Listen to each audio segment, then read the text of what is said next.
What's up guys, welcome to Professor Edit. This is your host Awais. This podcast is about all sorts of stories. Stories about people's day-to-day lives, problems and incidents. Okay, let's get started.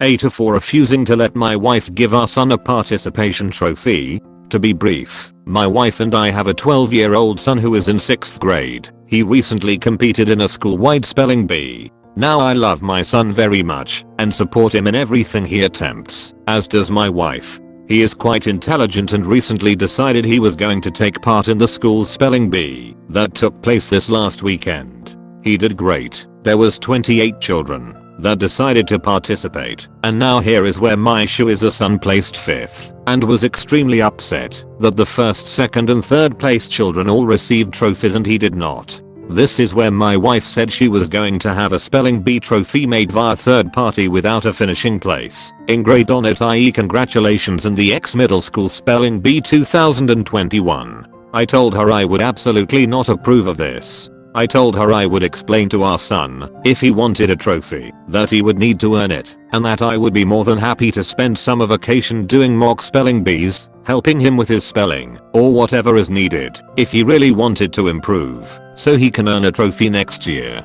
I don't feel comfortable with a participation trophy as I think it sets a bad precedent, where you will be awarded for being upset you didn't win. She is furious and isn't talking to me currently as I told her absolutely not on a participation trophy. Am I the asshole? I just want to work with my son over the summer to build his confidence so he knows he really earned a trophy and not just hand one over because he is upset he lost. Edit. I should have included this in my op I guess, but the crux of the issue is my wife is saying I'm stunting our son's social growth by making him feel inferior to his peers, which I responded and said that is totally asinine as he did great and placed 5th out of 28 and that he should feel proud of his accomplishments, and if he wants a top 3 trophy we can work on it over summer for next year. Edit 2. To comments saying we should have done something for our son, we did. We got him his favorite restaurant meal, Buffalo Wild Wings, and told him he did wonderful.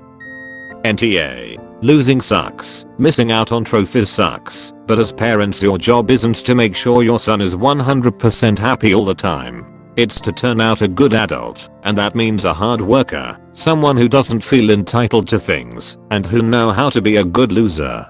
Being able to accept you didn't win, swallow disappointment, congratulate and be gracious to people who did win, and dust yourself off, and try again is a massive life skill and far more valuable to your son than the happiness a pretend trophy will get him. That's not to say you shouldn't be supportive and proud of what he did achieve, just that he came 5th, didn't get a trophy, and that's okay. Now, your wife wants to do something nice to make your son feel better, and you want to encourage him, so he can do better. It's unfair to call anyone the here as all you both want to do is make your son feel loved. AITA for bringing out regular bread when a pregnant woman ordered garlic-free garlic bread. I'm a waitress at a restaurant. Earlier, a pregnant woman came in with her husband. When I went to get their orders, the woman asked for garlic-free garlic bread. I advised her that our garlic bread was just our regular bread with garlic butter instead of regular butter, and asked her to clarify if she just wanted regular bread. But she insisted no, she wanted our garlic bread, just without garlic. I let her know she could just order regular bread, and it would be $1 less, but she insisted she had a huge craving for garlic bread without the garlic.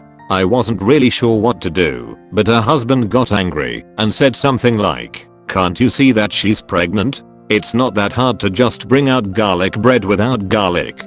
So I took their order and told the kitchen she wanted garlic bread without the garlic. Kitchen staff thought I was being snarky, but brought out the regular bread for her. She immediately starts crying and asking me if I was treating her like an idiot. How could I treat a pregnant woman so badly? Is it that hard to make garlic bread without garlic? But literally, we do nothing different to our garlic bread, except use garlic butter instead of regular butter. Her husband flagged down a manager telling me I was being condescending, and that his wife had been craving this all week, but garlic was making her nauseous. The manager came over, and I explained what was going on. The manager apologized, and took the bread back, and told me to just bring out another loaf of bread with garlic butter on the side. I was a little annoyed, but I did it, and gave it to them. The husband got angry again, told the manager I was being intentionally difficult and cruel, then left with his wife, who ate the garlic-free garlic bread, using the garlic butter. This just feels bizarre to me. Both me and my manager weren't really sure how to handle this. AITA for bringing out regular bread when the woman ordered garlic-free garlic bread. Edit. To clarify, it's a focaccia loaf. The regular and garlic bread are baked the exact same way. It's just that one uses garlic and the other doesn't. Edit 2. To clarify further, the lady says she had been to the restaurant before. She was completely aware of what our garlic bread contained. She was specifically craving our garlic bread, which is a flat focaccia with salt, herbs, butter, and garlic. Our regular bread is the exact same thing with no garlic, so it has the salt, herbs, and butter. They are both served warm. The bread isn't toasted like Texas toast style garlic bread. The focaccias are pretty flat, so you can't really toast it, but the crust is still pretty crunchy and buttery. Lol. No, NTA. There was literally no way to satisfy her in this situation, it appears. Pregnancy isn't an excuse for her here. Some patrons are just going to be like that. NTA. But I'm pregnant, and after reading this I'm desperate for garlic bread with garlic. So YTA for making me hungry. AITA for tricking my coworker into eating MSG. I have a coworker Trish who is really into eating authentic cuisines from other countries and not wanting to eat the fake stuff. For instance, she refuses to eat Domino's because according to her, Italians would never eat such a thing. She also claims she has an MSG allergy. There's a Chinese restaurant close by, but we haven't catered from them since she made a large spectacle of stomach pains and headaches when we ordered from them over a year ago. She'd ordered a separate dish of plain steamed veggies and meat, but claimed there must have been cross-contamination and demanded that we not cater from them again. Whenever someone gets Chinese to it, she loudly talks about how it's fake Americanized Chinese food and that the MSG would give us cancer. She frequently mentions how much she misses the real Chinese food she had when she went to China once, like a decade ago. She often comments on my food. I'm Chinese, which I cook from home, saying things like, wow, that smells so good. You can tell it's authentic and doesn't have preservatives and isn't catered to white people like the food from that restaurant. She's white. I mostly ignore this. And honestly, I wouldn't even call my food authentic Chinese food. It's just stir fry with sauce generally. Last week, I volunteered to bring in food for my team of 6 people. Edit. To clarify, Trish is not part of this team, since I know they like the food I make. I do cook with MSG sometimes. It's definitely not something all Chinese people do, but my family does it with certain dishes, because it makes things delicious. There were some leftovers, which someone put in the fridge after the meeting, with a note saying anyone could take some. I didn't really think about it, since this is normal. Well, apparently Trish had some of the food I made. At the end of the day, she came by my desk and commented on how delicious my real Chinese food was. She claimed could tell I made it without preservatives or MSG, because she would normally get sick within minutes if she accidentally had MSG. She also claimed it tasted just like the food she ate when she was in Beijing. I'm not even from Beijing.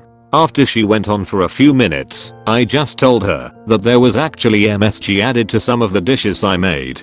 But it was good to know her allergy was cured now, since I wouldn't want her to get sick. She freaked out and suddenly claimed she had a huge headache and felt like she was going to throw up.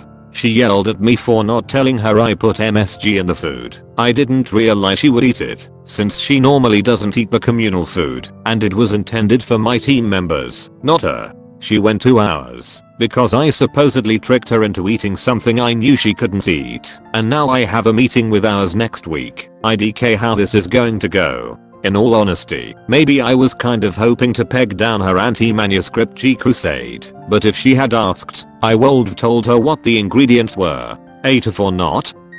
Obviously NTA. MSG allergies do not exist, and most, but not all, MSG sensitivities are basically psychosomatic, nor does MSG have any dangerous negative side effects. These things have been shown in many studies, and, as my second link I shared also discusses, the whole MSG allergy thing originated as an anti-Asian racist myth. NTA, if Trish was truly allergic, she wouldn't be eating random food without knowing the content. You did not force this food on her, nor was it part of her department's meal. Does Trish eat tomatoes and cheese? MSG occurs naturally in these foods. You did not trick her. She is drama queen.